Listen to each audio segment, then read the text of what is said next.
Hello বন্ধুরা, তোমরা সবাই কেমন আছো? আমি ভালো আছি। আজকে আমি কাতলা মাছ দিয়ে সজনে ডাঁটা দিয়ে পাতলা ঝোল করবো। এই যে সজনে ডাঁটা, আলু। কড়াইতে এবার তেল দিয়ে দেবো মাছগুলো ভাজার জন্য। আমার কড়াই গরম হয়ে গেছে, এবার আমি একটু তেল দিয়ে দেবো। এবার মাছ ভাজবো। এবার তেল দিয়ে দিচ্ছি কড়াইতে। কড়াইতে গরম হয়ে গেছে, এবার মাছগুলো ভাজি। কড়াইতে মাছগুলো দিয়ে দিলাম।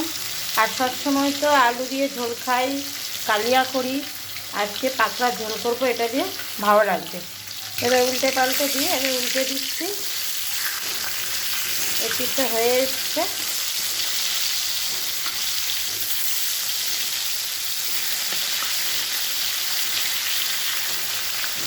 আর ভাজা হয়ে গেছে, এবার আমি তুলে নেবো। এবার আমি 5 ফোড়ন দিয়ে দেবো। মাছগুলো তো ভাজা হয়ে গেছে, এবার আমি সব একসঙ্গে দিয়ে দেবো। ডাঁটা আলু সব একসঙ্গেই দেবো। আমি আর আলু আলাদা ভাজলাম না, একসাথে কষিয়ে তারপরে জল দেবো। এবার একটু নুন দিয়ে দিলাম, সামান্য হলুদের গুঁড়ো দিই।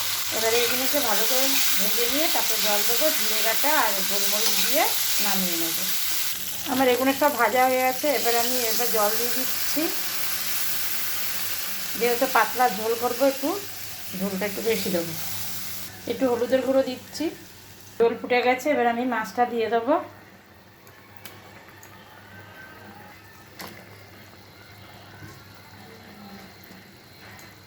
কারা কারা এইভাবে ডাঁটা দিয়ে কাতলা মাছের ঝোল খান, পাতলা ঝোল, আমাকে একটু কমেন্ট করে জানাবেন। শেয়ার করে দেবেন, সাবস্ক্রাইব করে দেবেন, লাইক করে দেবেন। এবার একটু ঢাকা দিয়ে রাখবো, মাছগুলো একটু সিদ্ধ হোক। ঢাকা দিয়ে রেখেছি, এবারে সিদ্ধ হোক। হয়ে গেছে। আমি এখানে এবার জিরে গুঁড়ি আর গোলমরিচের গুঁড়ো দিয়ে দিলাম।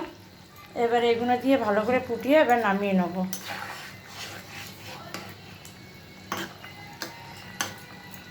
কড়ার মধ্যেই থাকবে, পরে আমি বাটিতে ঢেলে নেব। ভালো থাকবেন, সুস্থ থাকবেন। Tata, bye bye.